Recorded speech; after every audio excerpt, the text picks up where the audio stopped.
Je suis très heureux de vous accueillir à cette émission de télévision, Les Actualités prophétiques.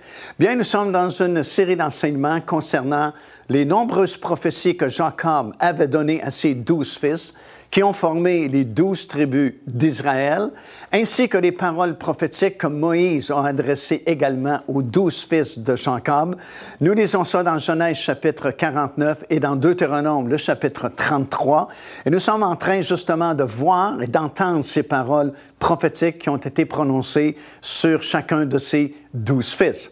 Premier fils, le premier-né, comme nous avons expliqué précédemment, c'est Ruben, qui avait choisi de ne pas prendre son territoire dans le pays de Canaan, le pays promis, mais de demeurer plutôt à l'est du Jourdain, parce qu'ils avaient de grands troupeaux et trouvaient que ce territoire-là semblait bon pour l'élevage des troupeaux et pour garder leurs troupeaux.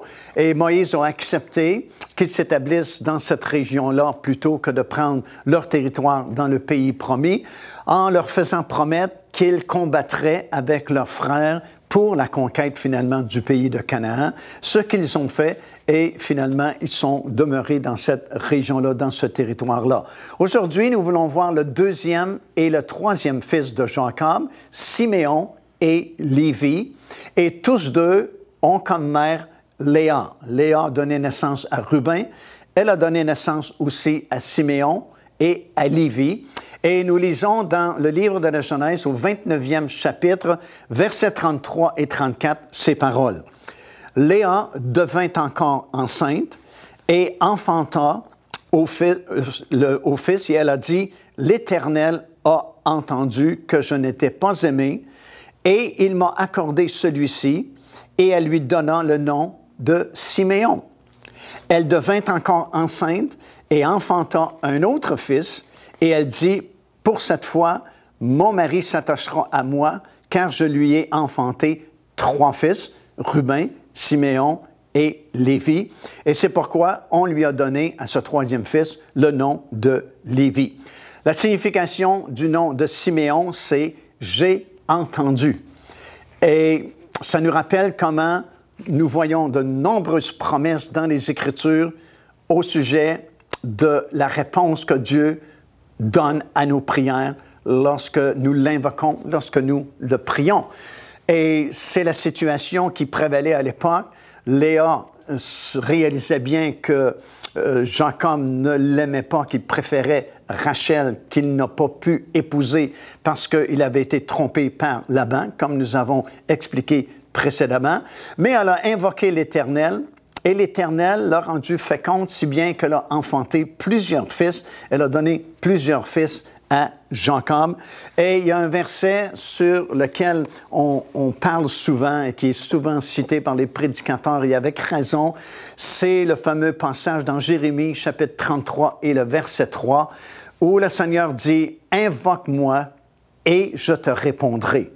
Et c'est ce que Léa a fait. Elle a invoqué le nom de l'Éternel pour qu'elle soit féconde et l'Éternel a répondu. Et nous avons plusieurs versets, surtout dans le Nouveau Testament, puisque maintenant nous sommes sous une nouvelle alliance. Nous sommes sous l'alliance en notre Seigneur Jésus-Christ. Il a inauguré cette alliance lorsqu'il a donné sa vie pour nous sur la croix de Golgotha.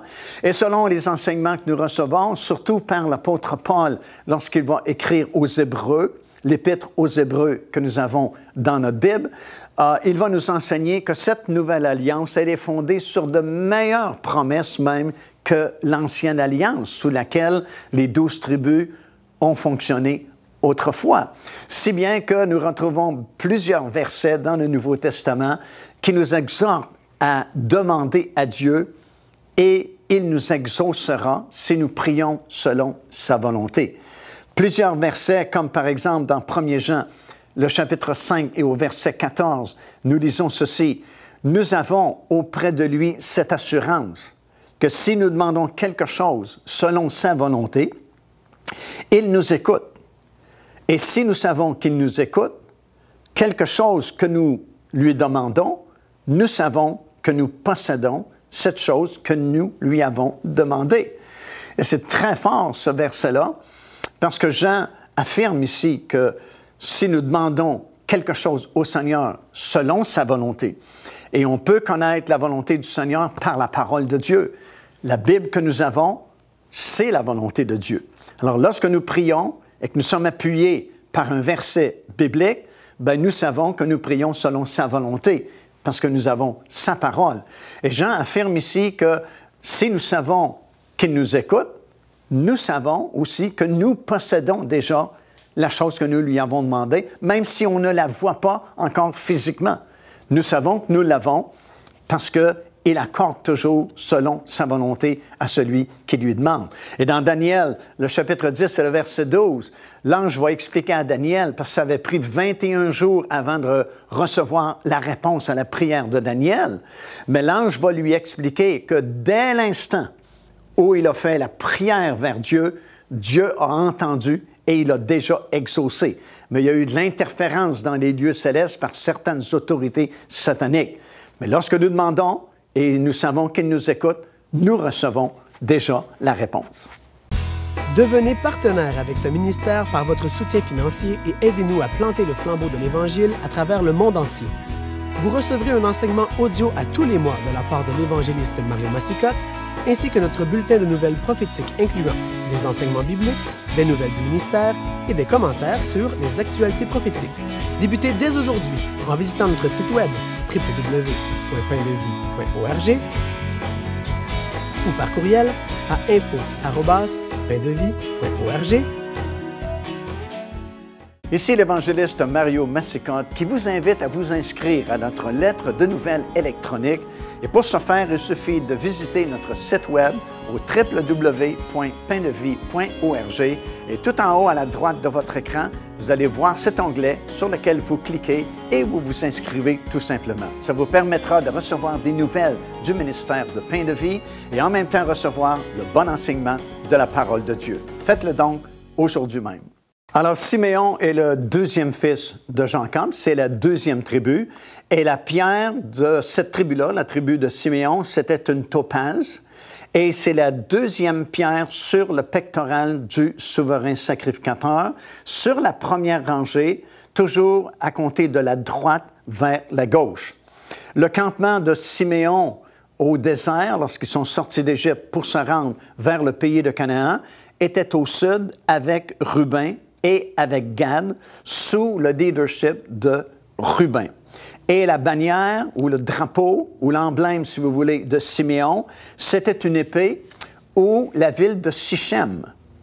Et la ville de Sichem était sur la bannière de Siméon, la tribu de Siméon, parce que, bien sûr, il s'est passé beaucoup d'événements dans la ville de Sichem, qui est située dans la Samarie de toute façon, mais surtout à cause de l'histoire d'une fille de Jacob qui a été abusée par Sichem, qui était le gouverneur de la ville de Sichem. Et nous retrouvons cette histoire-là dans Genèse, le 34e chapitre, alors que Dina, une des sœurs de Siméon et de Lévi, a été abusée par Sichem, qui était le fils du gouverneur, justement, de la ville de Sichem. Et lorsque les fils de Jacob ont appris ce qui s'était passé, ils ont voulu venger leur sœur.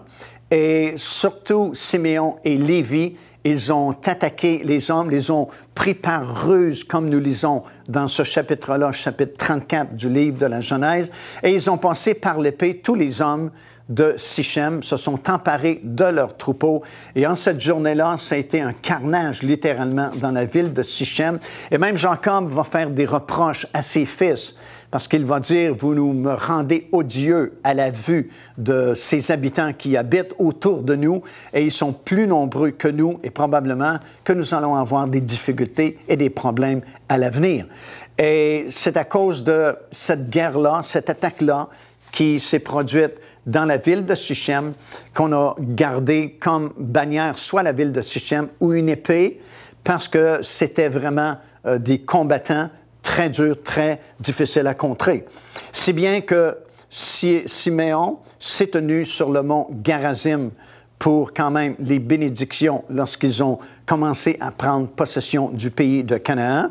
Et leur position dans le pays du Canaan, pays de Canaan, oui, c'est une portion du territoire de Juda. Alors, Siméon n'a pas hérité d'un territoire complet comme les autres tribus, mais il lui a été accordé une partie du territoire de Juda.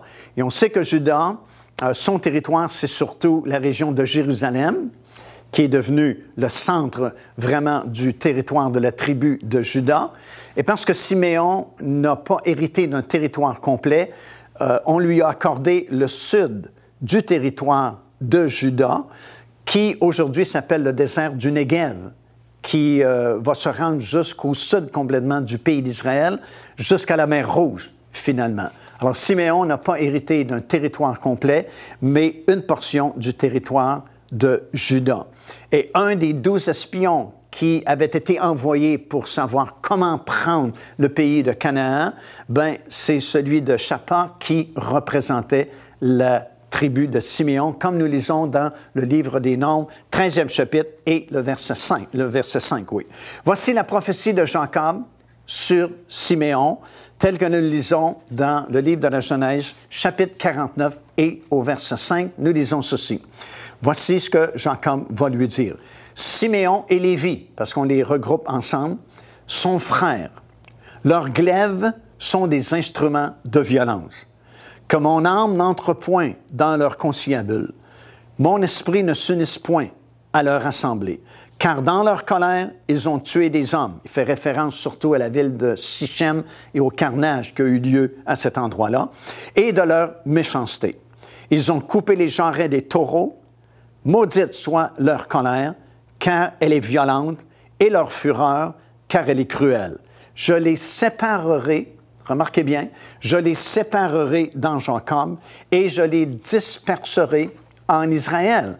Alors voilà une raison pour laquelle Siméon n'a pas hérité d'un territoire complet, parce qu'il a été séparé à cause de leur violence et leur méchanceté, mais a hérité tout simplement une portion du territoire de Juda.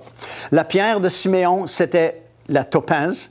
Comme j'ai mentionné, c'était la deuxième pierre sur la première rangée du pectoral du souverain sacrificateur. Et malgré le fait qu'ils n'ont pas hérité d'un territoire complet, quand même, ils ont leur pierre, ils ont leur emblème, ils ont leur positionnement quand même dans le règne de Milan. Nous allons retrouver un territoire, cette fois-là, complet de Siméon dans la distribution du pays, selon la promesse que Dieu avait faite à Abraham.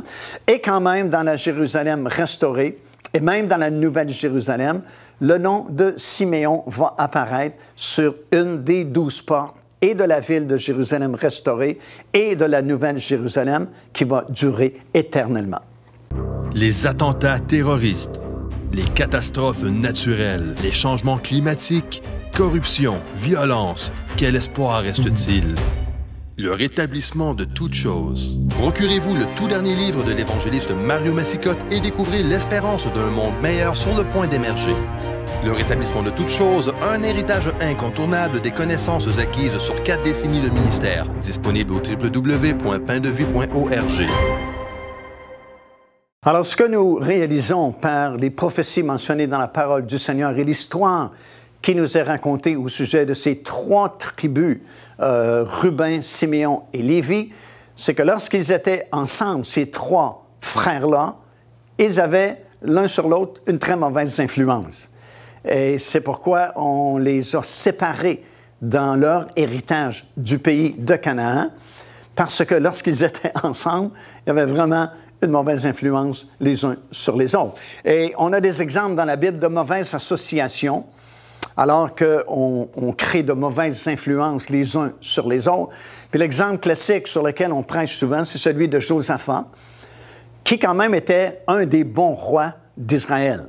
Parce que dans toute la liste des rois, il y a eu de très mauvais rois et il y a eu quelques bons rois. Et Josaphat était quand même un bon roi qui servait et obéissait à l'Éternel. Et c'est dans 2 Chroniques, le 18e chapitre, et dès le premier verset, que nous lisons cette association de Josaphat avec Akab, qui était roi aussi en Israël à cette époque-là, qui était marié avec Jézabel, dont on a souvent entendu parler. Et ça dit dans le 18e chapitre des Chroniques, au bout de quelques années, Et c'est toujours au bout de quelques années que les problèmes habituellement surgissent.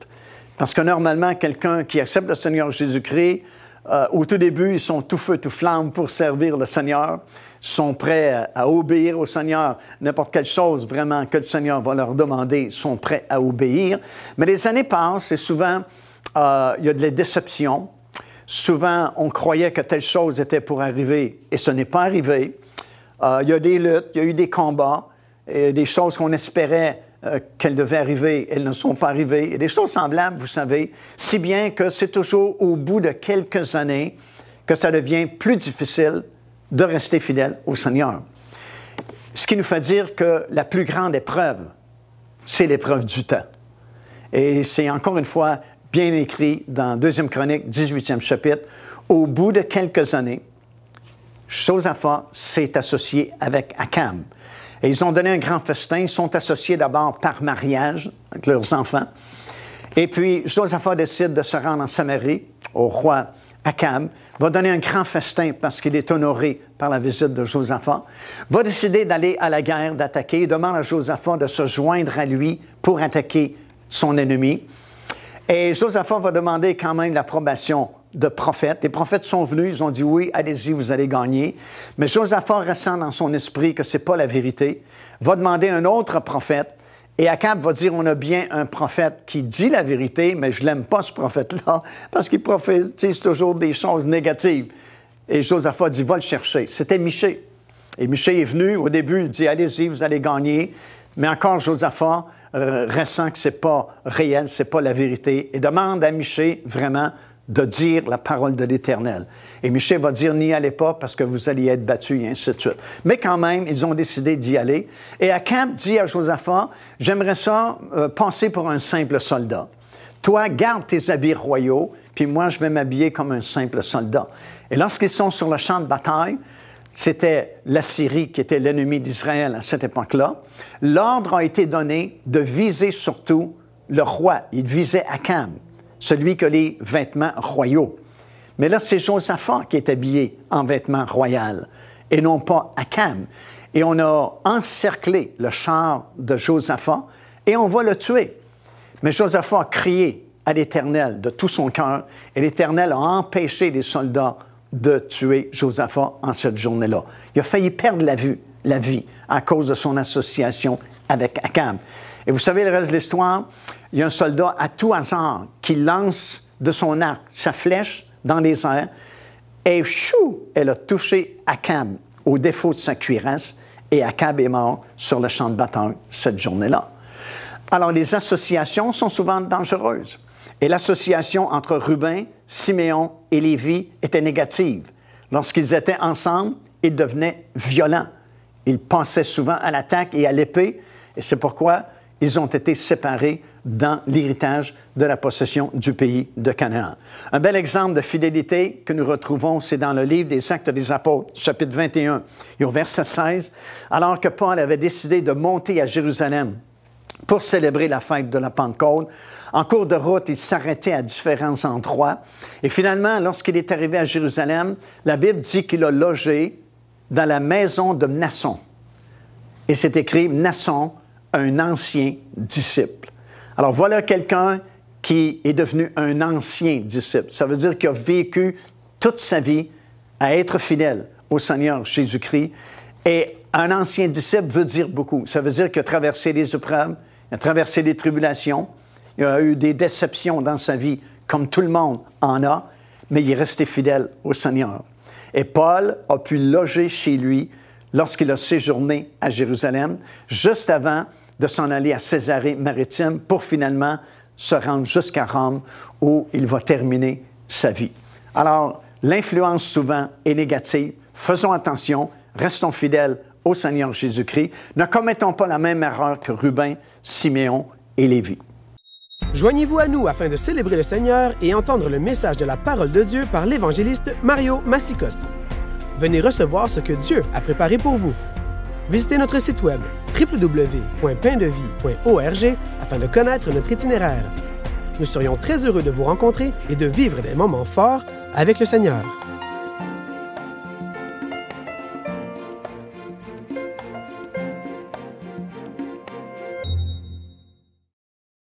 Alors, nous avons lu la prophétie de Jacob sur Siméon.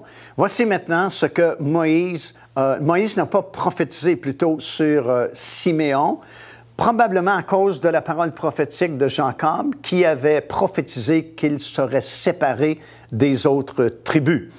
Et dans le livre des Nombres, plutôt le chapitre 25, à compter du verset 14 dans ce bout-là, vous avez l'histoire de Zinri. Zinri, c'est celui qui avait osé présenter une femme étrangère devant Moïse à l'époque où le peuple était stationné dans la région de Péor, tout près du mont Nebo, juste avant de traverser le Jourdain pour prendre possession du pays de Canaan. Il y a eu l'épisode de ce que la Bible appelle Baal-Péor, où soudainement le peuple était en attente parce que Moïse est mort quelques journées plus tard sur le sommet du mont Nebo. Ils attendent la transition entre Moïse et Josué qui va conduire le peuple au travers le Jourdain pour prendre possession du pays de Canaan. Et là, ils sont stationnés. Il y a l'épisode de Balaam qui va venir prophétiser sur le peuple qui est campé là depuis plusieurs journées. Et finalement, ils vont se laisser séduire pour adorer Baal plutôt que l'Éternel, et manger des viandes qui avaient été sacrifiées à des idoles et commettre vraiment de l'impureté avec les habitants de cette région-là, la région de Moab. Et c'était devenu vraiment terrible, si bien qu'il y a une plaie qui est tombée sur le peuple d'Israël parce que c'était vraiment comme une rébellion contre Dieu qui se produisait à ce moment-là. Et un dénommé Zinri, justement de la tribu de Siméon, a osé présenter une femme étrangère, se promener publiquement et devant Moïse avec cette femme-là. Et c'est le fils du sacrificateur qui a pris les choses en main et qui a tué finalement Zinri avec la femme étrangère. Et l'Éternel a approuvé la chose parce que la plaie s'est arrêtée sur le peuple d'Israël. Et à ce moment-là, il y a eu séparation entre la tribu de Lévi et la tribu de Siméon, parce que celui qui avait pris charge de la situation appartenait à la tribu de Lévi. Et nous lisons dans Deutéronome, justement, dans le 10e chapitre, les versets 8 et 9, « En ce temps-là, l'Éternel sépara la tribu de Lévi et lui ordonna de porter l'arche de l'Alliance et de se tenir devant l'Éternel pour le servir et de bénir le peuple en son nom. C'est pourquoi Lévi n'a pas ni part, ni héritage avec ses frères, parce que l'Éternel est son héritage. » Alors, ce que nous apprenons, c'est que dans la distribution du pays d'Israël, Lévi n'a pas de territoire précis qui lui a été alloué, parce que, comme on vient de lire, l'Éternel est son héritage. Il y a eu certaines villes qui ont été consacrées aux Lévites, mais ils se sont plutôt occupés du temple, le service dans le temple, parce qu'ils ont été consacré au service de l'Éternel. Toutefois, Moïse, qui n'a pas prophétisé sur Siméon, va prophétiser sur Lévi en disant ceci, comme nous le lisons dans Deutéronome, chapitre 33 et au 8e verset. Moïse dit sur Lévi, « Les Thummim et les Urim lui ont été confiés, l'homme saint que tu as tenté à Massa et avec qui tu as contesté aux eaux de Mériba. Lévi dit de son père et de sa mère, je ne les ai point vus, il ne distingue point ses frères, il ne connaît point ses enfants, car ils observent ta parole et ils gardent ton alliance, ils enseignent tes ordonnances à Jacob et ta loi à Israël. Ils mettent l'encens plutôt sous tes narines et l'holocauste sur ton autel.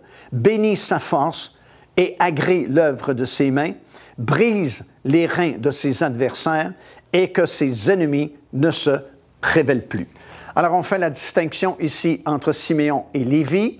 On fait référence dans cette prophétie-là à la prise de position de Lévi lorsque Moïse est descendu de la montagne du Sinaï, vous vous souvenez, et que le peuple s'était fait construire un veau d'or et qu'ils adoraient le veau d'or en l'appelant Jéhovah, l'Éternel. Et Moïse, qui a brisé les tables de la loi, a dit que ceux qui sont pour l'Éternel se rangent de mon côté, et uniquement la tribu de Lévi s'est approchée de Moïse pour dire « Nous allons servir l'Éternel ». Alors, dans la prophétie que Moïse donne ici, il fait référence à cet événement-là qui s'était produit au désert.